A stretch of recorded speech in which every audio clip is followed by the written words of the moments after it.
I did some really fun soundboard stuff on Sunday, Mike. Yeah? What'd you do? It was a little, well, I shouldn't say a little. It's very like soundboard audio engineer-ish, so I'm not going to explain the details, but I just know that it was super fun for me to play with it. But it was one of those things that I don't think I would have gone through the depth and the detail in learning the tricks I was using on Sunday had it not been for this really cool cohort that you put together, this like life theme thing that you do, because I learned a lot about myself and how I really love doing like big audio events through the process of going through that life theme cohort, and have kind of made that a big part of like some of my personal mission.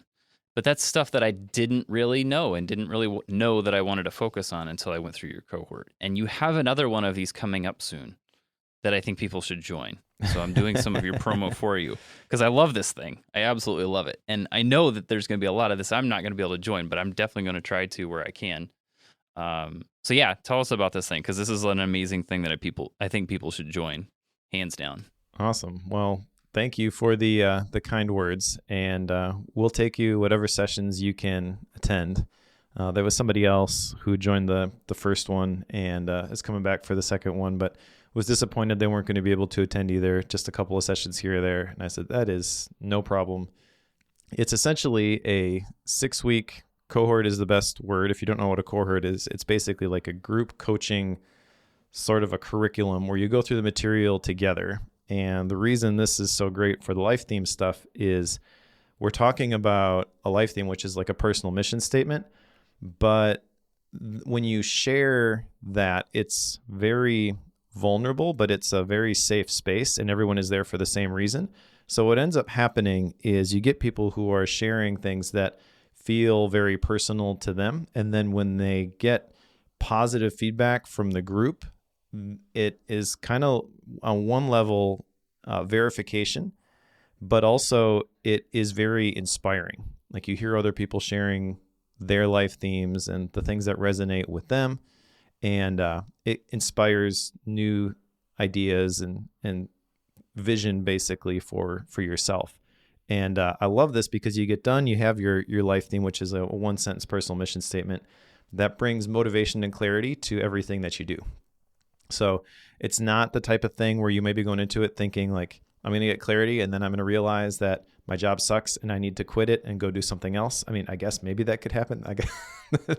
But more likely what'll happen is that you'll just kind of crystallize and codify the reasons why you're doing the things that you're doing, and it'll be more meaningful. So either way, like it's a very positive experience, and nothing but good comes from that clarity, because the truth is that we've got limited time here on planet Earth. And I think everyone, regardless of your religious background, wants to make the most of the time that they have available to them. And this is the best way to do that. When you have the clarity that comes from a life theme, then it becomes easy to say no to the things that aren't really the right things, because you have the clarity to realize that really doesn't connect. And so it's 6 weeks. The first week is the kickoff call, and we kind of talk about what are the moments when you really came alive, and then we talk about dreaming big and identifying our core values and distilling that all down, painting a picture of the type of life that we want to live. And the 6th week, we added that this time. Last time we did 5, but we did an impromptu 6th week where we kind of shared our life themes at the end, and that went really, really well. So we're making it 6 weeks this time. Kicks off Monday. So as you hear this, if you hear it the day it comes out, there's only a couple days left to sign up for this. But you can go to faithbasedproductivity.com/life theme to get all of the details and to sign up. It's not just me. My wife, Rachel, does this with me. And some of the feedback that we got last time was, we want to hear from Rachel more. So we're going to do it more 50-50. She's going to be more involved. And it's going to be awesome. We really enjoy doing this and looking forward to doing it again. We got a bunch of people signed up already, so we'll have a pretty good group. If you want to join us, then it is $197. There is a 50% or $50 coupon for Bookworm listeners. Just use the code Bookworm at checkout. And we'd love to have you join us. I will say that one of the things I absolutely loved about the way this is set up is that you're sharing like your values and your missions and like the things that made you come alive at different points in the community that comes along with this. And I was fascinated by one, reading what other people would share about their own, like these were the unique moments in my life, but also people would chime in and say, well, I noticed you had this theme across your events that you didn't point out. Have you ever thought about that? It's like, and I know that whenever people did that with some of the stuff I shared, it just kind of made me pause. Like, I've never connected those dots before. So there is a little bit of like borderline group therapy of sorts that goes on with this. So I was absolutely fascinated with it. So it's one I absolutely can wholeheartedly recommend. So please take Mike up on his discount and go join in on this. Awesome. Thank you. So we've got quite a bit of follow-up here, Mike. You significantly more so than myself. We should start in on this. I guess I'll go first here because I got a couple of them. One that I know you were a little bit fascinated by was to evaluate my defaults with Becky, my wife. And we had a date night the night we had recorded this and kind of worked through, and this kind of followed into my other one. I didn't intend for those two to be almost like connected action items, but they ended up being that way, was to create a list of personal rules for automating decisions. So those two, what happened was I was working through the process like, okay, what are my defaults? Like what happens when somebody brings me a project and says, hey, we should do this? Well, my gut reaction is, yeah, absolutely. I'll help out wherever I can. And this is not a surprise for anybody who's listened to me for more than 2.3 seconds. So I jump in very quickly. So that particular default, being aware of that, then led to the development of a rule for automating decisions. So that's why I say they were a little bit connected. So working through that with her meant that I quickly came to it's either a no or a let me process this. It's not even a let me think about it. It's just a let me process this. And having that simple reaction then means that I can put a little bit of distance between the decision being made and some processing time to determine if it's the right decision to be made. So it is very helpful in that. That's probably the biggest of them. There's a few other like very personal ones that I found out that I didn't realize I had that I worked through with her as well. But that's probably the biggest one, I think. And it's one that I've like tried to do in the past, but I don't think I've ever attempted to pull that one off with Becky's support behind it. So there's a little bit of spouse accountability with that, which puts a lot more weight behind it. So yeah, I'm kind of combining those into one at this point, just because I realize, those are very connected without me realizing it. Cool. But it was an interesting experiment to talk through that. Awesome. All right, you have a list here. Hit me. I do. So the first one, ask myself, will this make the future easier or harder? I've started to ask this, but this is one of those conceptual ones that is just kind of like another data point to consider when making decisions. And the last couple weeks have actually been pretty busy for me. We were traveling to Tennessee for my son Toby's national soccer tournament. And then last week I was at a men's ministry conference in Dallas. So I haven't had a whole lot of opportunity to practice this yet, which almost feels like I haven't really done it, but I don't think that's accurate. I think it is kind of shaping my thinking about the decisions that I've been making, but there just haven't been a whole lot of decisions to be made. The other one is ask others, is this the best that you can do? I was very specific with this. I want to start using this with my kids. And again, haven't had a whole lot of opportunity to emphasize this, but this is definitely sticking. And this is definitely one of those things that I want to instill in my kids, is this whole spirit of excellence. So I'm pretty confident that this one is going to stick, even if it's not exactly worded that same way. It's definitely something that resonates with me, and I'm gonna keep working with that. Now, the building my personal board of directors, I did this. I've got a few names. I don't have a bunch of names. Now, what was interesting about this exercise was that you could he says you could pick people who are living or deceased. And I think a lot of the people on here are deceased, maybe half and half.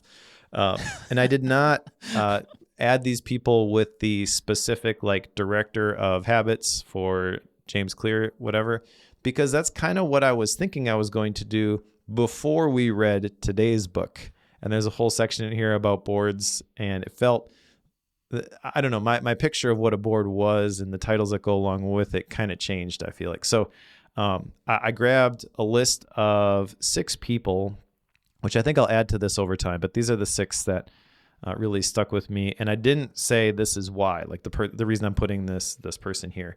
Now, you may be able to identify that with some of these names, but I'll just read the names. So first one is John Maxwell. He's the leadership guy. And we've read the 21 Laws of Leadership. And I've read a lot of John Maxwell books. I just really like his style. It's been very impactful. So he's somebody that I would love to have on my board of directors. The next one is Jim Rohn, who he has passed away. But of all the self-help business type stuff that I have read, all the advice that I have heard, I like his tone the best. It resonates the most. It feels the most authentic. I feel like there's a current generation of people in this space that take it too far. Like Tony Robbins was his protege. And I feel like there's some stuff. I don't know Tony Robbins specifically. So I just know that his tone is a little over the top for me. But Jim Rohn feels like a good balance. There is someone who is kind of a famous historical Christian author called E.M. Bounds, who's kind of like the prayer guy. So he's on there. Dale Carnegie is on there. He's kind of like a master communicator. I would love to have someone who can help me develop my communication skills. There's a guy, Ed Cole, the men's ministry conference that I was just at is actually associated with him. It's called Christian Men's Network. And he's passed away. His son, Paul, is running it now, but he wrote this series of books, this men's curriculum that people have basically, he's kind of the father of the men's ministry movement. The Promise Keepers guy was like a disciple of his, and a bunch of famous people, on the back book cover, like Reggie White and Chuck Norris and Ted DiBiase, like Ed Cole's ministry changed my life, sort of a thing. So his books are very direct. There's a lot of good wisdom I feel in those. And then related to that, Mike Murdoch is another one. He's kind of the wisdom guy. So that's my board of directors, and it's still a work in progress, but this was a really cool exercise to do. It sounds fascinating. Like that process of like choosing, and especially when you're like trying to limit it to a few people. Like if you're not willing to say this is 30 people deep, like when you're trying to get like a core small group of people, this is a challenge. Exactly. Yeah. And then the other ones that I've got here, create a list of personal rules for automating decisions. I have not finished this. I am thinking about this. There was actually do you listen to the Cal Newport podcast at all? I binge listen to it on occasion. I'm a little bit behind on it right now, but I have like caught up with it up until maybe about 3 months ago. Okay. So I'm probably due for a Cal binge. Yeah, so I tend to be wary of podcasts like this, especially ones that are podcast and video. But Cal's I really like. And he talked a little bit in a recent episode about having like, I forget how he worded it. I have it written down in drafts somewhere. But it's basically like the systems that you have for how you run your life. So you've got a master document, and in there's a link to task management. And these are the systems that you follow for task management. And this is the way that you do your morning routines, and basically documenting like all of the individual systems in your life. And I feel like that's a really cool idea, and I intend to build that out over time. I just have like a really rough bare bones version of it, just kind of like placeholders at the moment. But I feel like that is more beneficial than creating just this list of rules. It's basically the same thing, but they're categorized and they're associated with the appropriate systems. So that's what that's going to look like, and kind of started it, but got a lot more work to do. And then started a decision journal where I write what I was thinking. I have this kind of built into my daily notes template, but I haven't really had a chance to use this yet. Again, been traveling, and so just trying to keep my head above water with the stuff that I have to do, like getting the YouTube videos out and sending the newsletters, recording the podcast, things like that. Haven't been able to think strategically and really make important decisions, but that should be changing here in a couple of weeks. And so I think that I'm going to just continue to document these where I have these and not put pressure on myself to have one every week or anything like that, and just see by the time I do my next personal retreat, maybe I've got a couple of these, maybe I've got a dozen of them, and just think through the decisions that I made and document what I was thinking there. So I have the space for it, but haven't practiced it yet. Fair enough. Yeah, I know that Cal has, I forget what he calls it, but he tends to use like some of the businessy terms like standard operating procedures and my core principles. Like he uses some of those terms for his like core documents that he uses to guide decisions and what he does every day and missions and such. So like I know he does use those quite a bit for it. And I think if I'm not wrong, he literally does this in like Microsoft Word. Like this is just Word docs, I think. Maybe it's not Word docs, but it's just like, it's probably, honestly, it's probably plain text files. Like it's just very basic. I think it is plain text, yeah. It's not anything fancy whatsoever. So it's not like he's, drawing arrows and putting big, colored fonts and styled fonts. It's just basic text is all it is. Yep, exactly. That's kind of his thing, is you don't need the fancy tools for this. You just got to think about the right things. I'm very much looking forward to his next book, Slow Productivity.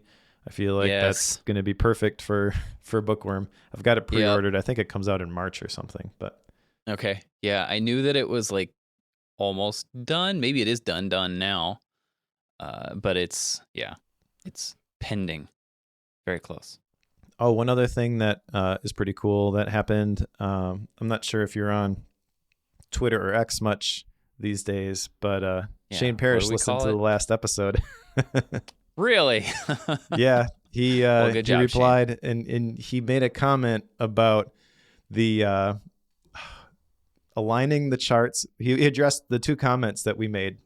Okay. So I think yours was aligning the charts, and mine was the chapter numbering. Yep. So that was, right, that was cool. Maybe he just ran it through ChatGPT. I don't know, but I choose to think that Shane Parrish listens to Bookworm. So thanks, Shane.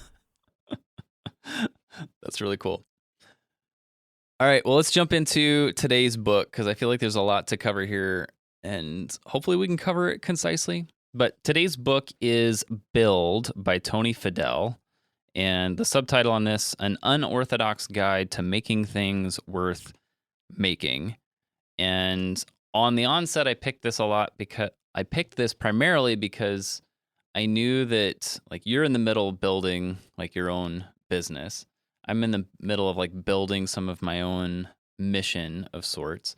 And I don't really have an interest in like building a product per se, but Tony Fadell is the guy that you probably want to listen to if you are going to attempt to build a product, just because of the street cred that he has from his experience, which is building some fairly well-known products and leading the teams behind. Have you ever heard of the iPod or the iPhone or the Nest thermostats? If you've ever heard of these products, Tony Fadell is somebody that you owe those to, like you owe a lot to him for those products.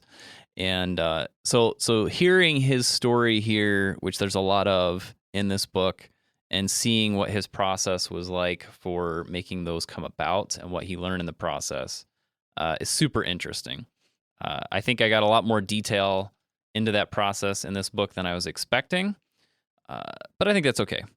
What were your initial thoughts on it, Mike? My initial thoughts were, you jerk. You picked a 400-page book during the 2 weeks that I'm going to be out of town.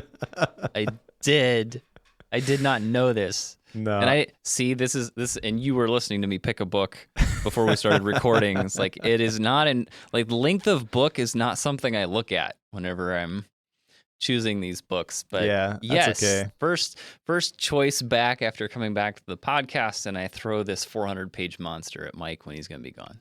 I think I've done that to you before too, so it all evens out. I was interested in the book, but I expected it to be very startup heavy, and there is obviously a lot of elements of that, but I don't think it's quite as specific as I was thinking when I first picked it up. I mean, honestly, I thought that there was not going to be a lot for you and I to glean from this because of the very specific startup experience that he has had with the products that you mentioned. But I feel, I don't know. I mean, I'm trying to get right to style and rating, I guess, but I feel like it was a lot more approachable and a lot more generalizable than I anticipated at first. And it's very fascinating. It's huge. It's broken down into several different sections, which are neatly organized, I feel. And there's a lot of really cool details that he adds here. He also does a pretty amazing job of not going too deep on a lot of the stories, which is another thing that I was anticipating is like, okay, we're going to hear behind the scenes all the details of some specific events. And he does give you some of that stuff, but it was very, very, I don't know, it felt more like a general business productivity type book than I had anticipated. And I feel like that was a pleasant surprise. Yeah, I would agree with that because there was a lot of potential for like dragging these stories out and giving us gobs of detail that was unnecessary, which honestly was a little bit of a concern when I started getting into the introduction to kind of keep moving here. But when I got into the introduction and he started to give us some of his background and his story, which he lays out in that introduction, there's like a whole timeline for his career and his work journey all the way up till now. And I'll summarize that here briefly. But because he had all of that, it's very easy to see that this could be almost a memoir where it's showing us his entire journey and he's just going to tell us his story. And he does do that, but that's like mixed in amongst the lessons. He starts off more story heavy and ends less story heavy. I don't know if you caught that or not, but like part one, again, we'll get to that. He's telling a lot more of his story to show how unconventional it is. And then by the time he's done, it's more, okay, here's how this works. And this how, like, he's generalizing a lot more at that point. So it seems like as the book goes on, he's less and less on his background. I kind of appreciated that, honestly. It was kind of a cool way to do it. His story, to kind of give you a very brief overview, he got started selling eggs in third grade. Like that was kind of his very beginning into the entrepreneur world. He got into programming when he was in middle school. He fell in love with some of the Apple products early on. He got into building some software and such. But anyway, he joined a company called General Magic, where he was learning to build hardware there. Ended up being a lead software and hardware engineer, and that company and their product failed. He went to work for Philips. They had a success, but couldn't sell enough. So then that failed. He went for work for a company called Real Networks, making a digital music player. That did not pan out. He started to try to make his own. That didn't last for long, and then he ended up at Apple. And that was when he had his first like critical success, as he calls it, making the iPod. He then stepped into the iPhone, realized he was spending too much time at work, decided to step away, and then he started Nest Labs, where they started the Nest thermostat. That grew up until the point it was sold to Google, where he quit. And then after that, he started a group called Build Collective, where he now advises and invests in other startups full time. So it's been quite a journey. for him, and I think we'll get into some more of that detail as we get into it. But it to me, it sounds very much like the standard, tech person in Silicon Valley. This didn't work, that did work, and here's where I am. Like, I feel like that's been his journey. Yeah, which is kind of terrifying to me. I don't know. Maybe my situation isn't all that different. I left a stable job to start my own thing, but I don't know. Like, some of the stories he tells, I just like, that's crazy. So at the beginning here, I guess, as it pertains to what I think of this book, I feel like it makes it a little bit hard to relate to him. It's also kind of interesting, though. I like that he added it here, and I also like that it doesn't dominate the rest of the book. What this does is it does show his biases, and there are a couple things that he talks about later on in the book when he's talking about like company structure and values and stuff like that, where I've got a little bit of a different perspective than he does, but I can see how he arrives at the conclusions that he arrives at because he shares this in the beginning. So if we jump into part 1, which, by the way, did you notice the chapter numbering? I did. Yep. Very much like clear thinking. So this, Shane, you're probably not wrong. So this follows the exact same process. We have chapter 1.1, 1.2, 1.3, 1.4 that are all in part 1. And part 2 follows 2.1, 2.2, 2.3, 2.4, so on and so forth for the 6 parts, and then a conclusion at the end. So part 1 is build yourself. These are all going to have a build theme, and until we get to the last one anyway. So build yourself, and this is where he's telling some of the story of his background first. And that's where I was saying, like, he starts very story heavy at the beginning. So he's telling us the story of how he essentially got to where he was working on hardware in the tech sector and how it just doesn't work. Like, he just has a whole bunch of failures. And then he's like, he thought he was on the right path, but he was at the wrong level, wasn't thinking about it holistically. And it ultimately would fail, and he would move on to the next place. And that was where he was learning how to be an adult, effectively. That's where, like, the chapter titles here: adulthood, get a job, heroes, don't only look down. But he talks about getting a job. He's moving from job to job, and then ended up working with and for some people that he really saw as his heroes. But it is really just his story of those first few companies that he was a part of. There's obviously some more stuff mixed in. One of the things that I absolutely love, so this is like the book part itself, right? So he's jumping in part 1, and the very first line of the book is, I tried to build the iPhone twice. That's a really, for a business book, that's a really great hook at the beginning of this. So it's pretty stellar. But yeah, I like the way he started this with just kind of giving us his background, because then it builds like some of the credibility that you need to trust him once you get into these later parts.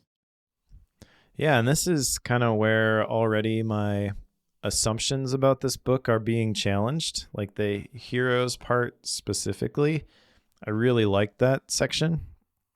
And he says that any job working with your heroes is a good job. And obviously that is very much in line with the whole startup world. But he shares some advice here that I feel like is applicable to just about anybody anywhere. Like, one of the things that he mentions in that chapter specifically is to follow your heroes and contribute something smart.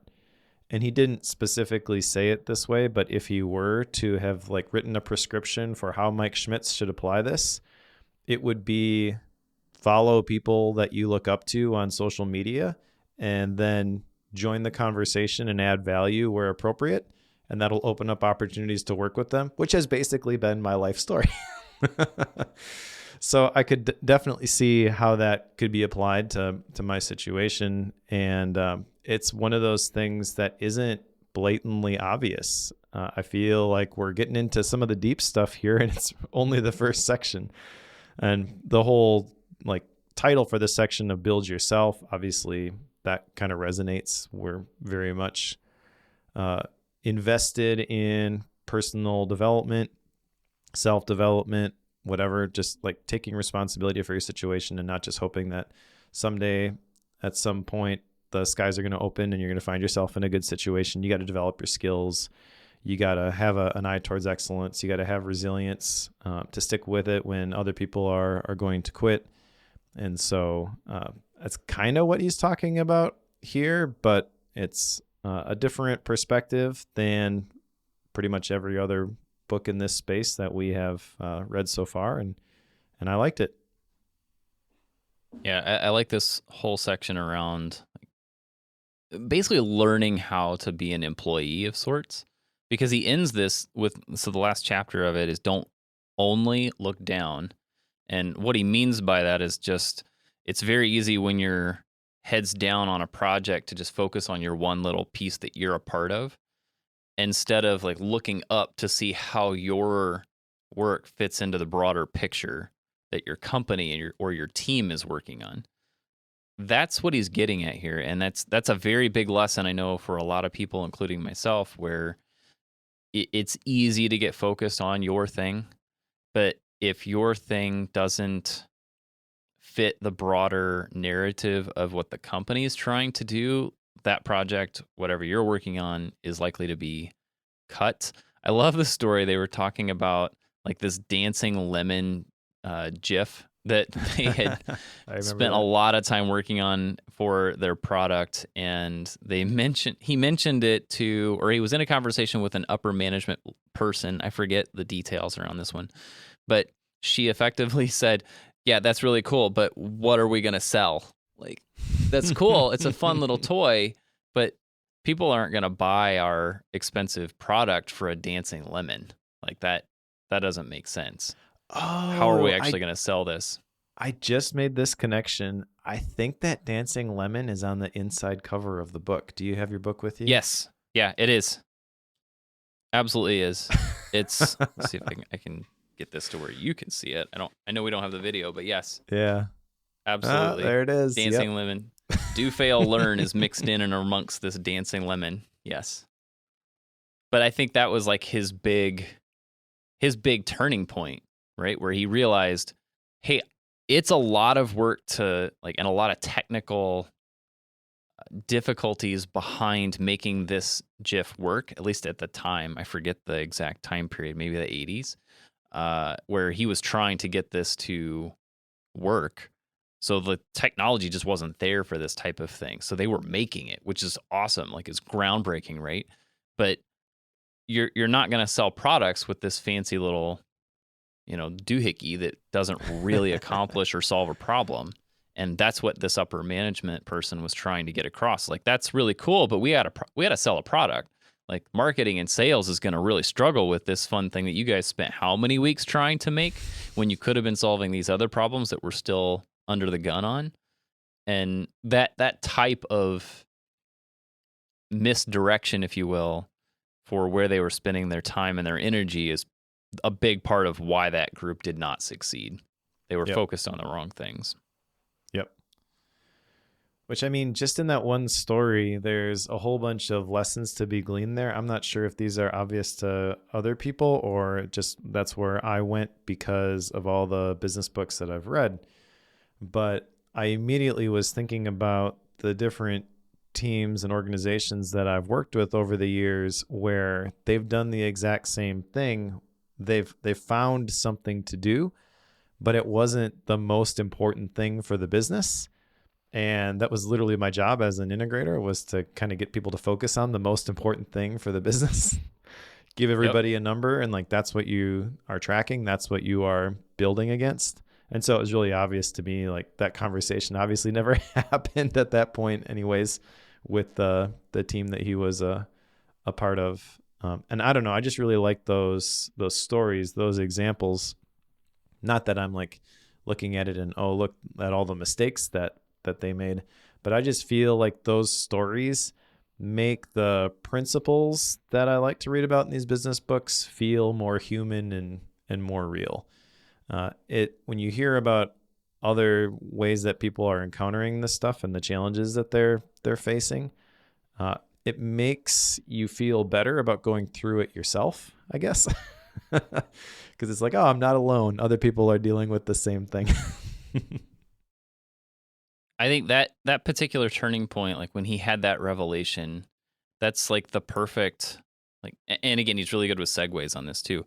So he steps into part 2 after that part, or after that section in that chapter, which is build your career.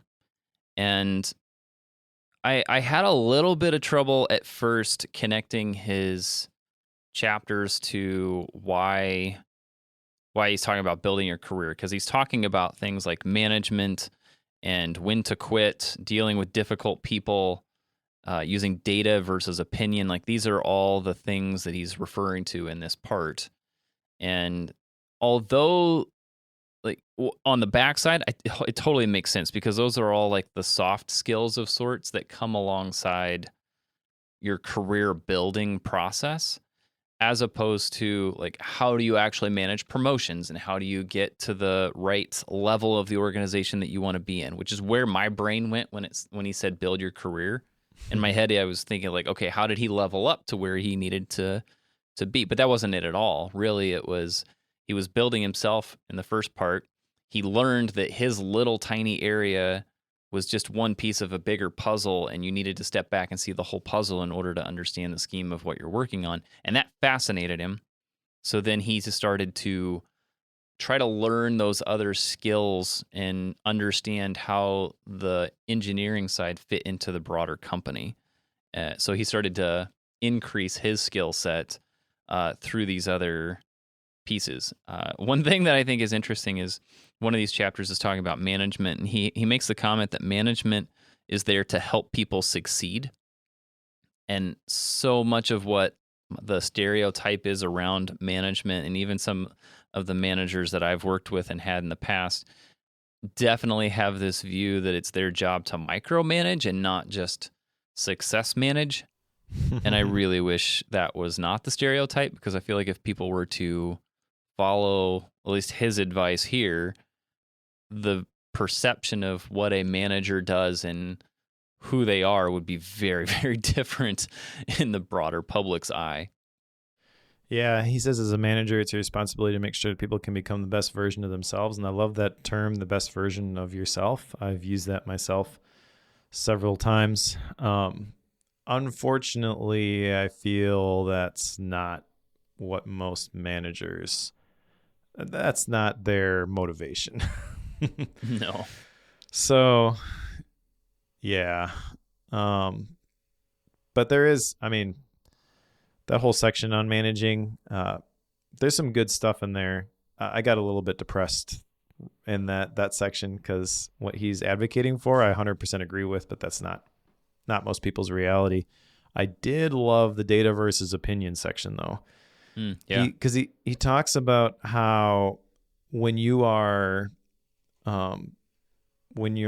trying to make decisions, that's the whole idea behind data versus opinion. You can make a data-driven decision, or you can just go with your gut. And he talks about how every decision really has elements of data and opinion. And if a product is really new, there's nothing to compare it to, nothing to test against. Now, that is a dangerous statement right there, because you can use that as justification for, oh, just trust me, this is the right thing to do. And I've seen people do that. If you're not the CEO, you really shouldn't be doing that. And if you are the CEO, you got to be careful when you do that, because you got to play by the same rules the team does. Otherwise, they're like, what do we actually do? Like, what's the protocol here? But I like the detail in here that really I liked was, he mentions that storytelling is important. There's a whole big section on storytelling later, but storytelling is how you get people to make a leap with something new. I feel like that is pretty great advice, and it doesn't have to just apply to Silicon Valley startups. If you're trying to get people on board and get them to go along with you in a decision or course of action, I think storytelling is one of those things that everybody should look to get good at. And I think it's also one of those things that you typically are like, well, some people are great storytellers, and that's not just me. But you have the ability to develop that skill. I mean, Toastmasters is one thing that can help you with that, I feel. So I would encourage everyone to try to become a better storyteller. And he gives a really great example here of why that skill can be beneficial and maybe not in the domain that you initially think. Yeah, this is, and again, this is going to start stepping into the next part, but you start the process of storytelling even in the process of figuring out what you're selling. Like Yep. the storytelling isn't only the sales side of it and the marketing side of it. Yeah. Well, real quick before we go to part 3, because there's one other thing that I feel like I need to Sure. address here in the I quit section, because I just went through this. Yeah. He says most people know in their gut when they should quit, and they spend months or years talking themselves out of it. I liked reading this because when I quit, it felt a little bit like a pretty quick decision. It wasn't something that I was thinking about for months or years. And I kind of have been thinking the last 6 months that maybe I quit too soon.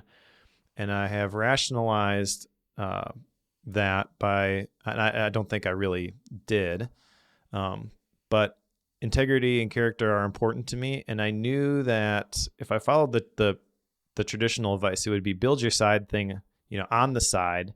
And then when that has traction, then you make the leap. But I couldn't fulfill that role knowing that I couldn't be 100% in it. So basically, once I realized that, I made the decision and made the leap.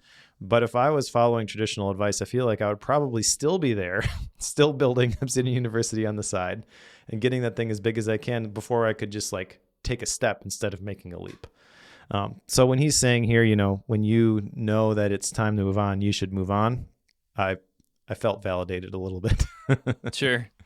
Yeah, because he does talk about how, and he has a series, I don't have it in front of me, but he has a series of things that you need to go through before you quit, which was some like ignore it and, kill them with kindness, like some of those things.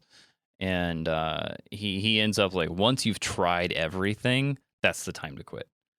But yeah, there's not really he doesn't even lay out a process for like your own financial security in the midst of that. He just is going down the path of that job in itself. He's not really talking about doing things on the side. Yeah, well, when you invent the iPod and the iPhone, you probably don't need to worry about that. Yes, correct. 100%. So that part was in the back of my head. I was like, okay, well, you can't just, you can, but there's like some needs and requirements that you have to have built up. If you're able to do like what you're in the middle of, then sure, go for it. If you're not, this is probably a bad move. And doing a little bit of the checkout from the job and doing your side gig stuff is okay. If you're not willing to do that from an integrity stance, it's fine. But you got to hustle if you're going to make it that way. So turns yes. Hustle. Okay, so back to the product thing. The sales piece and the storytelling piece. In part 3, he talks about build your product. And some of what I was getting at before we had a deviation there was just that the storytelling piece, and he gets into some of the Nest conversation here where he knew that trying to make a smart thermostat would probably catch some people off guard and like, why on earth would you ever do this? But the marketing teams went through the process of making it a big deal of talking about the why behind a Nest thermostat, not just the what. So because the marketing and sales teams were so big on the why being a big, like a fundamental piece of their goals, that meant that the product had to fit that story as well. So the form factor, the packaging, all of that became a big part of the story that the marketing teams were working on. So it wasn't just the story behind the product and the problem you're trying to solve. It was also the how do we help people understand that this is a problem that needs to be solved, and here's how it can make your life easier. So it had a very big impact, like the storytelling piece. This is why it's one of the first things he starts off with here in part 3. Yeah, so the storytelling stuff, obviously I like this. And he mentions kind of before that, the making the intangible tangible, that your product isn't just the product, it's the whole user experience. So there's got to be a story for that whole thing. One thing in this why storytelling part that I singled out was a great analogy allows a customer to instantly grasp a difficult feature and then describe the feature to others. And that's interesting because I feel like there's some very specific nuance to this being good advice or bad advice. The good advice, I mean, from a product perspective, and as he's talking about it here, helping them understand a feature makes sense. But I've also heard the advice, and this I agree with, that you should not describe your product as something for X, like, I don't know, Netflix for whatever. The minute that you have to define your product as something else that people understand, they put you in the drawer, they identify you as this, and you're really not, you lose the potential to be a truly disruptive, revolutionary idea or product when you position yourself that way. But I don't think that's what he's talking about here. I think what he's talking about is describing what the product does, the features. And in that case, I do think you need something to help people cross the divide, because the thing that is difficult to reconcile as somebody who makes a product is the customer wants this, but what they really need is that. There's kind of the famous quote by Henry Ford: if I gave the customers what they want, they would have faster carriages. And I feel like even it obviously has experience with Apple and Steve Jobs, so there's a lot of specific events from Apple's history that are kind of like that too, where it's, no, we're just going to reinvent this whole thing. But in order for that to be successful, for people to really grab the new thing and be like, oh yeah, that is better, you do have to have an understanding of what are the specific problems that they're dealing with and the pain points that you're trying to solve before you can say, oh, there's a totally new way to do that. So I guess, I agree with the analogies in terms of helping them grasp a difficult feature, but don't use analogies when describing your thing. Be original. There's a chapter in here about heartbeats and handcuffs, which I thought was fascinating. And it's essentially the process through which you are communicating to your customers and the general public, and the cadence of that, and how often to do that, how the process of doing it should happen. And I thought he had an interesting comparison. So he's talking a little bit about how Google does it, which is primarily through the annual Google I/O event, versus how Apple does it with 3 to 4 events throughout the year, because they have so much that they're announcing and they're just kind of keeping you informed about what they're up to. And how, like, if you're doing it more than once a year, you have more opportunities to garner feedback and continually have that conversation with the public. But when you do it once a year, you're kind of cramming it all into one space, and people will have a tendency to, reel a little bit after that. And then you also don't have as much direction overall. So those heartbeats, as he calls them, are very important. And he's got a whole bunch of information around that as well. Was it this section where he was talking about the free stuff? Was that later? I feel like that should be under the business piece. I don't remember. I don't have anything jotted down there about free stuff. I just that was have in the next jotted one. Down that different teams will have different heartbeats. Yes. And you should keep your project small as long as you can. The part that I'm thinking of, and I think this is maybe the team piece. Regardless, I'll get to that one a little bit later. I will bring up the free stuff. Don't let me forget the free stuff. Okay. Anything on product before we go to the next one? I have my one action item comes from this section. and it really has nothing to do with like the things that he was talking about most of the book. I feel like But that happens sometimes. Like it gets you thinking about things and it's like, okay, I really want to do this. It's not connected to the book at all, but I want to do this yep, thing way over here. it's sort of connected. The section is 3.4, your first adventure and your second. And he's basically talking about going from your first product that you built to your second product. And he says to analyze why you failed. If you wait for perfection, you'll never finish. But then, kind of in the middle of that, he shares this piece of advice about when you start your second adventure, you should write a press release about the thing that you're making when you start. And that got me thinking, the reason that you would want to do that is by writing the press release, you are articulating the story behind the product that you are trying to build. And I want to do that for Obsidian University. I feel like I kind of have a general idea of who I'm trying to help and how I'm going to do that. But I feel like the exercise of writing a succinct press release, which I've never, ever done, that could help me kind of crystallize this and give me something more solid when someone asks, what is this or what do you do? I literally experienced that at the conference I was at.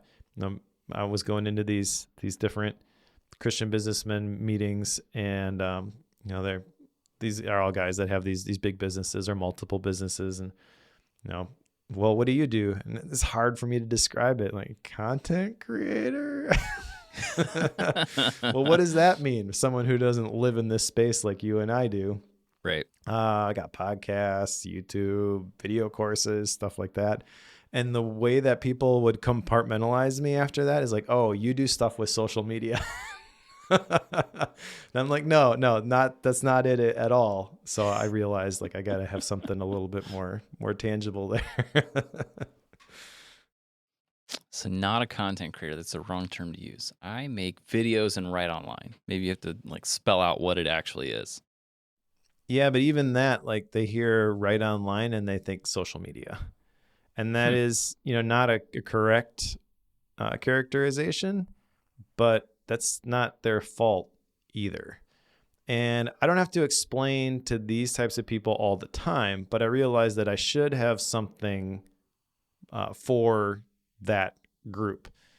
Someone who is not listening to Bookworm or listening to Focused or been following what I've done on the Sweet Setup for years, and they come across Mike Schmidt's, who are you and what do you do? Obsidian University is the place I want to point people to, most of them anyways. The life theme thing and faith-based productivity is kind of over there on the side. But Obsidian University is the main thing right now. And I've got to really nail down, like, what is that? Who does it help and how? I've never really thought about the process of writing a press release beforehand until this. But it's a fascinating idea for sure. So let's step into, where are we at? Part 4, build your business. And so if you've kind of followed the trajectory here, so build yourself. So this is like internal. Build your career. That's where he's like learning the process of having a career, essentially. Building your product. And now we're building the business. So you're building the business around that team. And there's a few points in here that I at least a couple main points that I wanted to talk through here. One of the chapters is called Marrying for Money. And he really gets into venture capital here and how you need to choose your venture capitalist very carefully because they have such a strong and big influence on your company that you're really not going to get away from them. Like, even if you have a disagreement, it doesn't matter. You're stuck. Like, there is no like divorce process, to use that analogy in this. So it just doesn't exist. And when you take on that money, you are taking on that relationship. So you have to have that nailed. So you have to do that really well. It just made me think through, like, you hear of so many startups and so many people like doing the VC hunt and trying to raise capital for their project. And it always makes me like squirm a little bit because like the amount of risk that comes with that is enormous. Like, there's so much risk involved with not seeking it out as well. But there's probably the same amount. I have not done this, so I'm speculating just as much risk in taking it on as there is to try to do it the long, hard way. So I don't know what my opinion on VC is. I just know that it just kind of scares me a little bit whenever I hear of people doing it or companies doing it, even like brands and products, companies that I support. Whenever they mention that they've taken on VC funding, I always get a little bit nervous that they're going to go under because of that. Like, they could do well and it could make it grow really well, but the number of times that I've seen them either get bought out, sold, or, raise their price, or, discount the quality of the product in the process, like, all of that tends to be a thing that can come along for the ride, and it just makes me nervous. So there's a little bit of fear, I guess, from my side whenever I see that.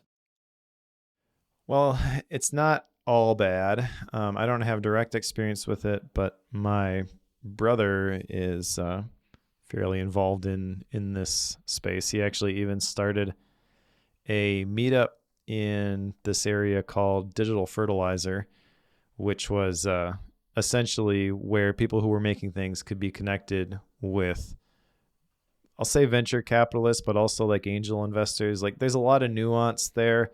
And when most people hear the term venture capital, they think of ruthless, cutthroat investors who are just trying to like hostile take over these companies. And that's not how most of the deals go down. But you're right that it is also really risky. I was in a mastermind group at one point with people local in the area. And one of the guys that was in the mastermind group wrote the first line of code at Pandora, and has since left and is in this thing. Like right around where the Packers play, Lambeau Field, they have it's kind of how do I describe it? It's called Titletown Tech, and it's basically a bunch of it's not a what do you call it? Accelerator necessarily. But the president of Microsoft is actually from the area. So Microsoft is a big investor, and they have a whole bunch of stuff and resources to kind of help technology startup companies in the Northeast Wisconsin area, which is not the place that you typically think of, tech startups and stuff like that. Right. So they're trying to get that going in the area. And I don't know, it is kind of cool. Like, I've been to the buildings that they created for this Titletown Tech, and it's a really cool area. It's like literally across the street from the Packers stadium, and I think it's there's a lot of, I know a lot of the stories associated with that. A lot of companies that wouldn't have had the resources that they needed to do the thing, and then at that point, what do? Pick up and move to Silicon Valley? That's not really as important anymore because we live in the age of the internet. People can connect from all over the world. Like, you don't have to physically be in the place. I don't know. So I think it's kind of cool what they're doing there. And I've seen some of the success stories, but yeah, anytime you're going to take millions of dollars from someone, you really need to know who you're taking millions of dollars from. Yeah, for sure. And I don't say I don't verbalize my concerns with the intent of saying VC is bad all the time. Like, I want to make that clear.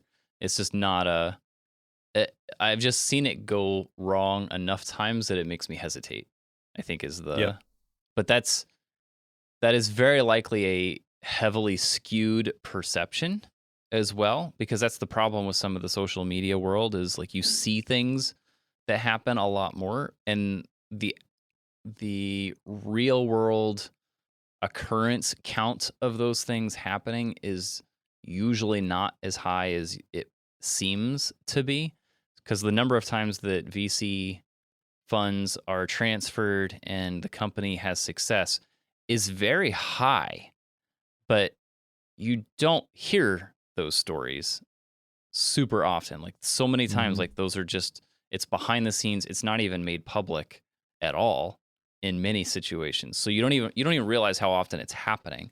So to say that it goes bad 50% of the time is a gross exaggeration just because you don't really know how often that truly happens. Now, it may happen Yep. 50% of the times that you're aware of.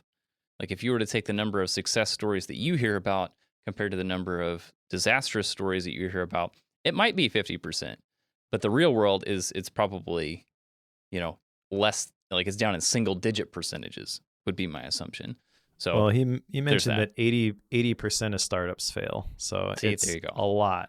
And Yeah. all you hear the success stories, and that inspires people like, hey, I want to try to do what they did. But you got to go into it realizing that this is Right. really, really hard, and there's a good chance you're going to fail. Yes. You get my point, though. Yep. The other chapter in this part that I wanted to mention just briefly is called "Killing Yourself for Work." And there's there's one story he mentions in here. It's about Steve Jobs being gone for his 2-week vacations twice a year, and how they would get more calls and emails and stuff from Steve during those 2 weeks he was gone on vacation than they would when he was in the office.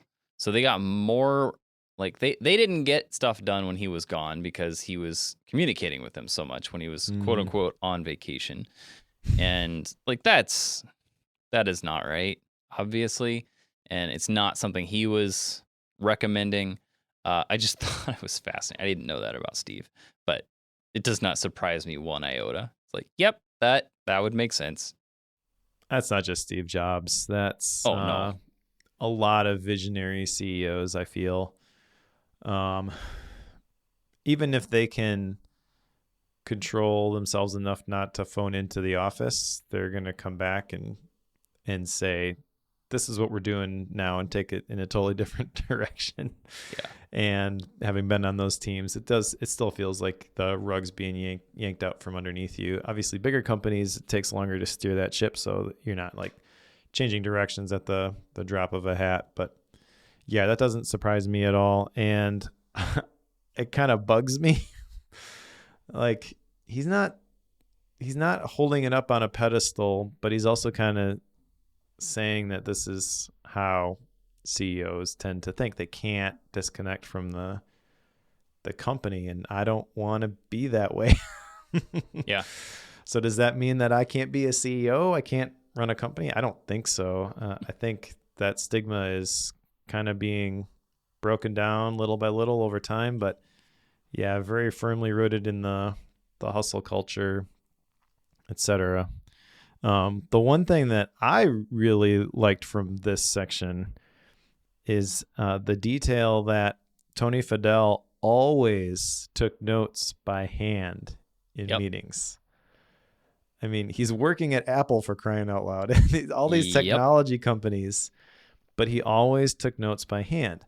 And I have talked to David about this on Focus. Like, I just feel like there's something different about taking notes by hand. I can't, even though I have like the books and the Remarkable and I'll take notes that way, it feels different because it's not an iPad. And I can't really articulate what that difference is, but I feel it. And I feel like Tony Fadell is on my team here. Yes. If the guy who brought us, the iPod, the iPhone, and Nest and worked at these major companies, like these major tech companies, like it doesn't get bigger than that. So he can afford an iPad, that he can afford pretty much anything he wants, and he's still using pen and paper. I would love to know what the pen and paper was, but I'm sure it's not a fountain pen. Sorry. I'm sure it's not. It's probably, just knowing what I know and who, like the C-level positions I've been around, the people who are in those roles, it's probably like your standard yellow notepad with whatever hotel pen they could, like whatever they had from their bag. Like I see that so often, but hey, people get stuff done. I can't diss it. I mean, it gets the job done, right? So yep. I can't argue. I just don't think I could do it. I don't. Nope. All right, so the business is built. Let's now build the team that's going to run the business, right? So part 5, build your team, talks about hiring things, some different break points that happen when the organization gets to certain sizes, like how many employees do you have and things change at those different levels. He talks a lot of like the process of marketing, why do product managers even exist? One of the chapters, death of a sales culture. And then his last one in this is lawyer up. and the importance of having a lawyer on staff.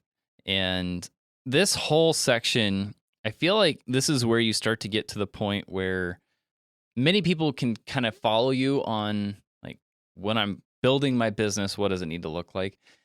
In this section, you kind of start to cross over of like, okay, how do I put my team together and make sure they are successful? People probably can follow that. But now you're starting to get into like some of the philosophy of sorts. That's probably the wrong term, but you get my idea there. Is like, it's something that's higher level where you have to think differently about the process of building your product and building this thing out, right? So this is where it starts to get to the level where I'm not sure I follow quite at the level that I have previous to this. Now, I've worked in a lot of these situations in corporate from, just the person doing the widget creation and such, not the ones doing the management and actual running of the business or the team. So there's some of that back in the back of my mind as well. So I'm not the one who's been doing the hiring. I'm not the one that's had to make these big organizational decisions. I'm aware of that. But it is fascinating to me just to see like the level of detail that you have to process these things in order to do this well, like to build out this team well and know what departments do you need, how do they need to communicate, when does it need to change, when do you need certain departments versus when you don't need them.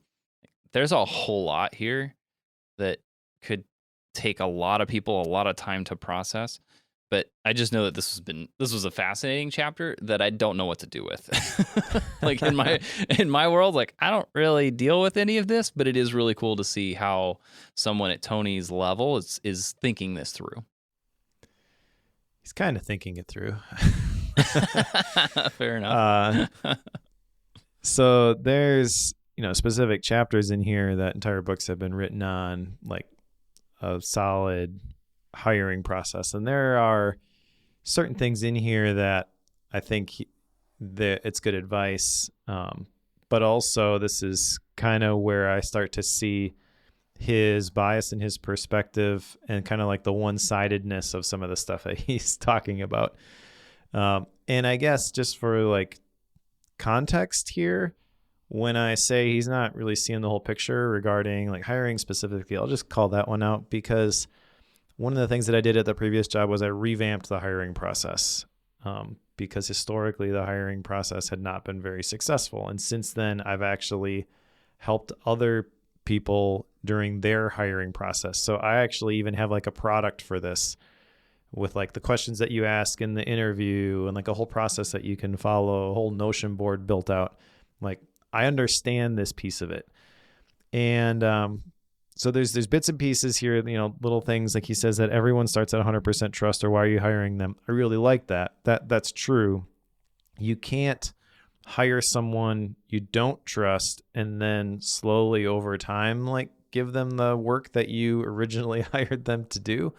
That's kind of anchored in the belief that most of the hires aren't going to work out, which historically speaking, yeah, that's true. But there are better ways to hire that can alleviate some of that stuff. Like one of the things, I'll just share this as a tidbit. There's this thing called the threat of reference check that I encourage people to build into, like when someone books a call for an interview on Calendly, I make this like a required question. The question is, it's a statement initially. It says, as part of our hiring process, we require you to set up a conversation with a previous boss or manager. If asked to do so, would you be willing to arrange this call? And the people who answer yes, they go through and you can do the interviews. But what that does is it injects what Brad Smart calls the truth serum, because they know that you may try to verify what they're going to tell you. So they're going to tell you the truth in the interview. The people who say no, then you dig deeper and, well, why aren't you going to let me talk to your boss or manager? And it's almost like you don't even have to follow through on that threat. You just have to have it at the beginning. Sure. And it changes the interaction. And a lot of people think like, well, at the interview, you really just got to have like these super secret, awesome questions, and that's going to provide the clarity. No, you just need to have different things along the way that are going to help you see things for what they really are. Keith Cunningham, the author of The Road Less Stupid, says something along the lines of, I don't need to make more smart decisions. I need to make less dumb decisions. I need to quit swinging at bad pitches. That's what like a bad hire, that's what it is. It's Right. swinging at a bad pitch. Right. And there's so much cost associated with the process. Like, you train the person, you get them ramped up, they're ready to do the work, and then they leave or they flame out, or, there's so much that goes into that. So I don't know, like, this is the part of the book where I started to feel like, okay, Tony, you and I could have like a actual intellectual conversation here, and you could teach me some things and I could teach you some things. But yeah, the death of the sales culture part also, I like that. Again, there's bias here, and I don't have like a solution for this one necessarily, but you can see how most people view, like, well, sales, just get the sales. And I've seen that perspective too. It's like, well, we just need more on the input. So just whatever they got to do, like, go ahead, sales guys. You have as many resources as you want, like, do whatever the heck you want, just get the sales. And that's short-sighted, because it doesn't take into account that really every sale involves all the different people on the team. And I like his suggestion about not paying out those commissions as soon as the sale comes in. The customer should have to maintain a relationship, and customer service should be involved. Like, you want all these teams to be aligned. You want everybody pulling in the same direction. And it's just kind of shocking to me how a lot of bigger businesses and organizations, they get compartmentalized, and they have these two different teams that are fighting against each other all the time because their incentives are so misaligned. It drives me nuts. The last chapter in this part is Lawyer Up, and he tells the story of the Nest Cam, so the camera that they put together, and how it was designed to be something that could be put in your home to keep an eye on pets, as a baby monitor, anything in that territory. The problem was that it required, because it was possible for people to put this in the room with a baby, they had to have this required governmental, what was the term for it? It's a disclaimer that goes on the cord that there's possible strangulation because there's a cable in the same room with a baby. And it has this picture of a kid being strangled with the cord. And Tony was just livid and did not want that on his product. And the lawyer is like, this is a regulation. Like, you're not going to get around this. But his point was, like, the lawyers are the ones there to protect you. And they are not the enemy, as much as many people like to say that the lawyers are the problem. They are not. They are protecting you. But I thought it was fascinating that, his lawyer managed to help him through the process. They ended up making it bigger and a little bit more obnoxious. But what they also did was made it very easy to remove. Like, they had to ship it with it on it, but they made it very easy to extract it from the cable without leaving the sticky residue that is on the cable that I hate whenever I take these tags off, because everybody does this. And they don't want it there, so they're going to take it off. So if you just make it easy, everybody's happier. So they have to have this thing there, but the lawyer helped him figure out a way to get around it somewhat. So I just thought that was a fascinating story. Yeah, me too. All right, part 6, be CEO. And this is, how do you manage the running of a company? And he talks about different types of CEOs. One thing I thought was fascinating, he mentions that, what was the number, 12% of CEOs exhibit some psychopath traits.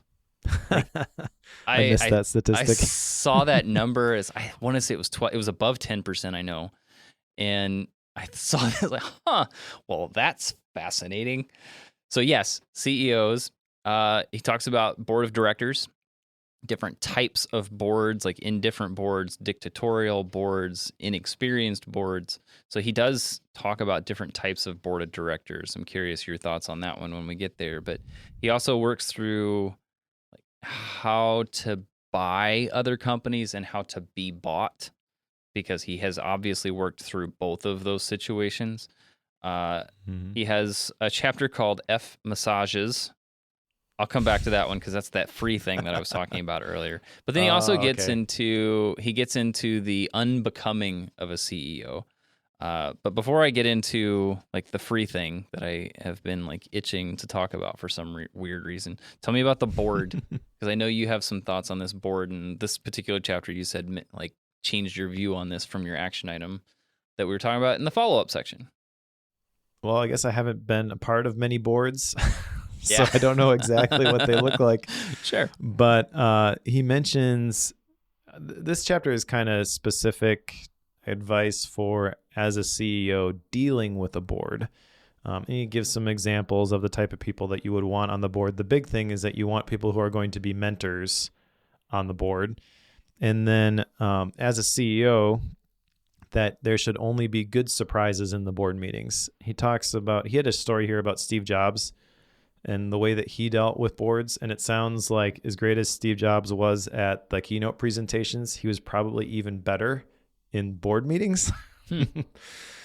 So I can totally see that where, with Steve Jobs specifically, the story that he shared is like these people on the board are like starting to gain momentum around, well, you could do this and you could do that.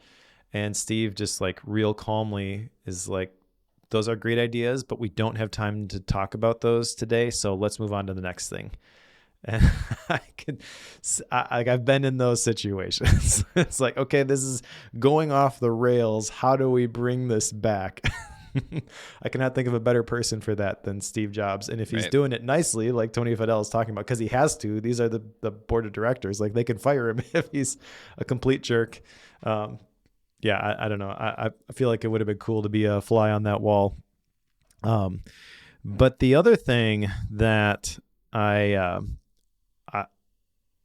that stood out to me from this section is the buying and being bought, not because I'm in a place to sell a company or buy a company, but he shares a lot of the stories about Nest being bought by Google and the difficulty of merging the cultures.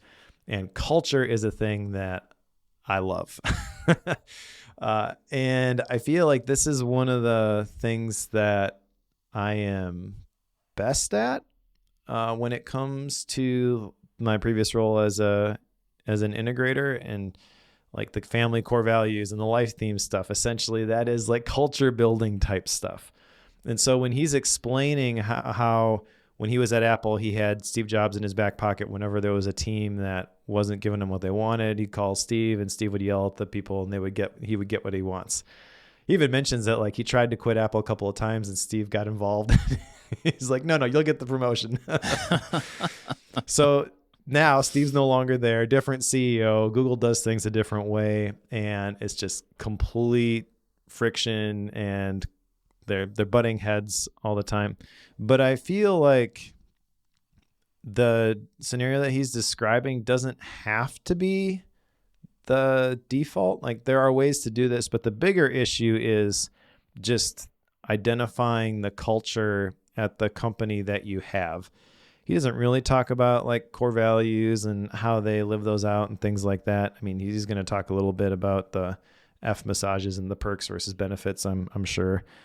But I feel like this is something that I see in a lot of these like startup companies where they have all this money and they're really just trying to like get some traction and get off the ground before they run out of money. Is like no one really takes the time to define who are we? Why are we here? How do we do the things that we do? It's all just like, oh, let's get together and build something fun and have fun in the process, which is why you've got the ping pong tables and the massages and the big cafes with all the meals and things like that. He kind of talks through like his frustration with that.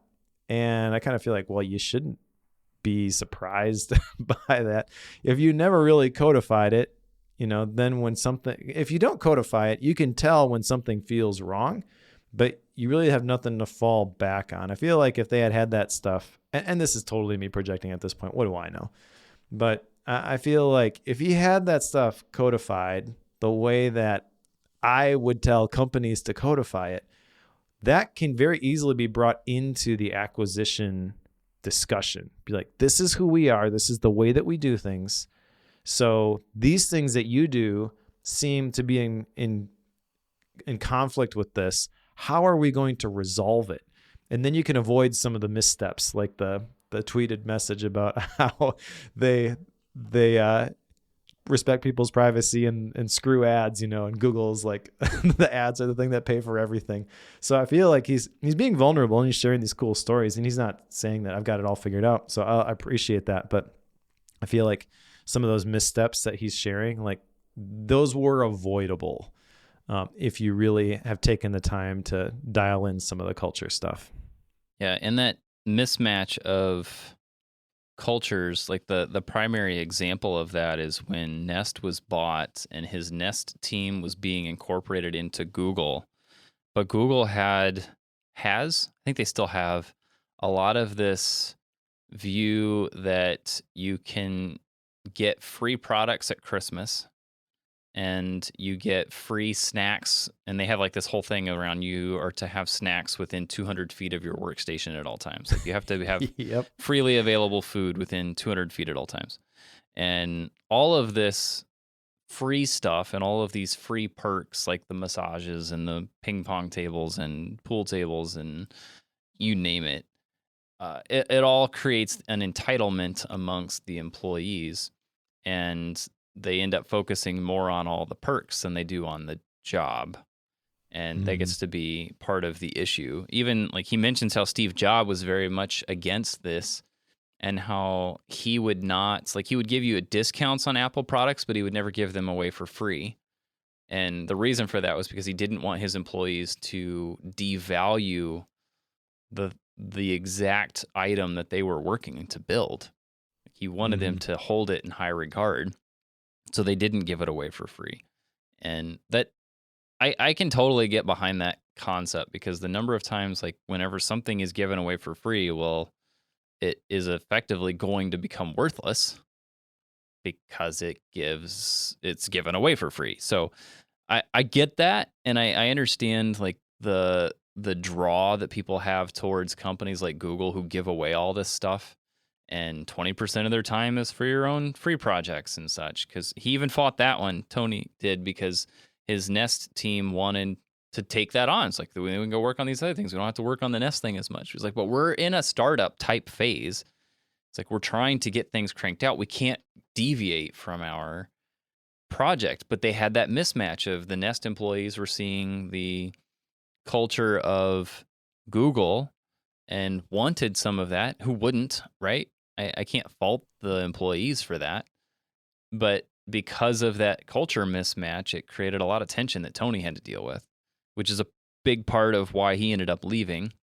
And that takes you into the last chapter here before we get to the conclusion, unbecoming CEO. Basically, when is it time to step away as CEO? When is it time to go off and become like an advisor and a consultant to other companies, or sit on a board versus being the one who's actually in charge? So that is another like, when do you make that call? And it was interesting. It was like, as I was reading through some of those, like, yeah, I can think of a couple CEOs that I've heard stories about that should probably unbecome a CEO. Like that would be good for them to step down. So it's a fascinating section, I thought. Yeah. I don't know what it's like to unbecome a CEO, but I can totally empathize with the scenarios that he's describing there, where being a CEO is not a lifetime appointment. And another interesting point from that chapter, I feel, is like you can have multiple CEOs, but you only have one founder, or multiple founders, I guess. But the people who started the company will always be the founders. Mm-hmm. And you're never going to be able to replace them. Right. So if you are a CEO and you're considering joining a company, I guess, I don't know, like there's only so much you can do. I feel like there's a little bit of a parallel here with choosing someone to marry, recognizing that you're not going to change them after the fact. Going into it with your eyes open, essentially. If you see things in the founder that are causing you to have concerns about taking a higher level position with that company, just recognize that to borrow a quote from Ed Cole, the characteristics of the kingdom emanate from the character of the king. And the founder is the king, not you as the CEO. Yes. So true. Which brings us to the conclusion, which he titles Beyond Yourself. And it's a fairly concise summary of what he's been through. But there was a process here that he walks through that kind of explains the why behind the building process. And it could probably, this would be using mostly my words, but it summarizes in the phrase of helping other people, which is something I know that we have talked about time and time again here on the show, but helping other people. And if your product, your business, your team, your career, and yourself, you as CEO, like if none of that is helping other people, then you're on a worthless endeavor. Like that, I thought was fascinating. It's like, okay, makes sense. It has to be beyond me. It's not all about me. It's about how I'm helping others. So I love that that was kind of his summarization of the book. Yeah, I like that too. And a couple other things I liked from this are things that I jotted down. Everything you make counts. So from a perspective of building a product, you may build a product and it's a complete flop, but don't view that as time wasted. And then on page 375, he says that the thing holding most people back is themselves. Too true, Tony. Too true. And then the last thing, which I thought was good advice, was don't stop at the finish line. And this kind of harkens back to goals. But when you view building a product as the goal, you can ship it and then feel like now I can breathe. But then you just discover what the next thing that you need to do is. So I feel like what's unsaid in that one single line is that this is a marathon, not a sprint. And really the point is that you have to keep going. You have to go further than you thought you would have to, probably work harder than you thought you would have to. So don't kill yourself to cross that finish line. Just recognize that that finish line is kind of a milestone, but there's more race to be run once you get past that point. Very generalizable advice, I think, for anybody, and good advice. Great way to end the book. Well, I guess that brings us to action items. I am very lame in this case and have none because I'm not building a product. That was my justification as I was going through. It's like, I'm not really building this. But at the same time, it's like it's some really interesting information to have when you're going through the process of like learning. And as he starts off with building yourself, maybe that's where I'm at in this process, building the career side of it, maybe. So maybe it's just the point I'm just not in that space. Maybe it's just I'm not in the right mindset for it. But I didn't have any actual action items for this one. I know you've got the one. Yeah, going to write the press release for Obsidian University. If you want to write one for relaunching the Bookworm Club, go ahead. I suppose that's possible. But yeah, I don't think there's a lot to be actioned in this book. It's not just a story, and it's not just a conceptual thing, but there really isn't any, like, if you're in this situation, you need to do this now. It's very conceptual, I guess, instead of tactical. He's not saying do these things. It's more keep these things in mind when you are in this stage of the journey. Yes. Well, I guess style and rating. I get to go first on this one. The style of this book is very well put together. Something about Shane Parrish breaking us into the 1.1, 2.3, 3.1, 3.2, all those things are, for some reason that kind of grew on me this time. I don't know why that is. Maybe that's the developer in me coming out and it reminds me of version control. I don't know what it is. But there is that component that I really liked this time around. I don't know why. But the way that he has the structure of this, the parts leading through each into the next, I think was very well put together. I think he has the structure of this absolutely spot on. I love that it's not a 3-part book because it takes more than 3 parts to do all of this building. And I do love that at the end, he's even walking you through the process of stepping away from what you have built and why you're building things. So he has gone through the entire trajectory here of starting with himself and consequently ourselves, all the way up to becoming the CEO of a major business and then stepping away from it. So the fact that he's gone through that entire process, I can absolutely give him big kudos to that. As far as a rating goes, like there's, I think, limited applicability here. Maybe not as much as I think there is. There's obviously a lot that everybody can learn from hearing his story and hearing about this process and this, to use his term, unorthodox way of making things. So you can certainly learn a lot here. And if you are in the space of wanting to build products, like physical products for people to use, I would say this is an absolute no-brainer. You should read this. If you're somebody who's building like soft products, like software or content and such, I think there's still a lot of value here, and you can learn the process of building out a business and team to help you do that. There's a lot that you can learn here as well.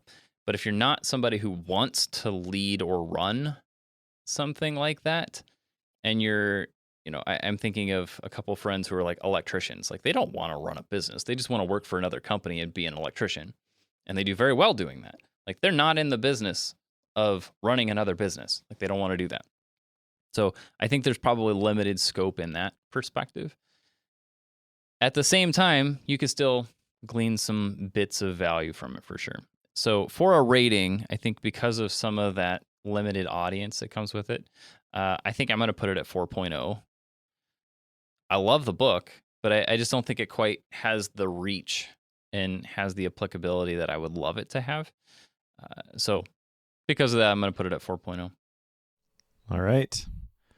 Well, I will agree with you on the 4.0. I think this is a really fun book, a really good book to read. If I had to compare this to something, it's probably close to something like Creativity Inc., where it is a lot of personal story that provides the value, but it's not just the story. There are principles to be gleaned from this book. I stand by my criticism of the chapter points in Clear Thinking.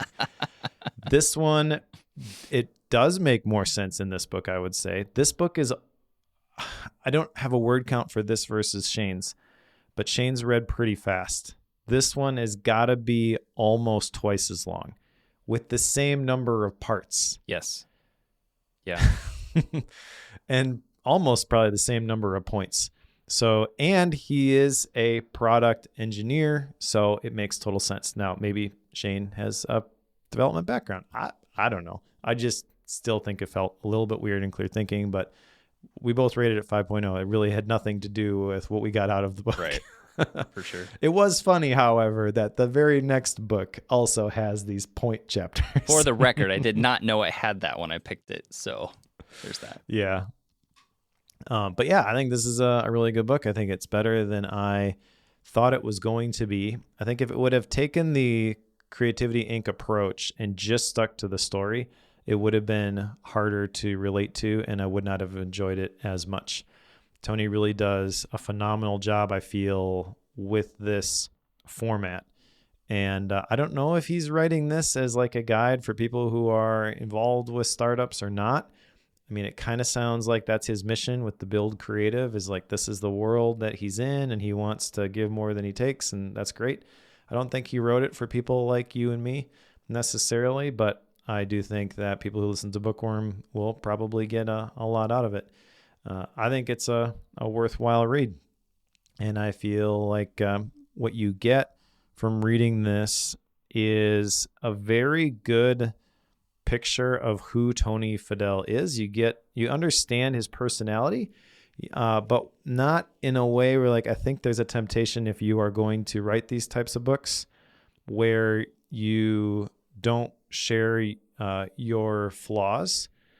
And what that does is it makes it feel real hard to relate to. I felt like I could relate to Tony. I feel like he did a great job there. He also talked about Steve Jobs in a way that I'd never heard people talk about Steve Jobs before, because when people talk about Steve Jobs, they typically do one of two things.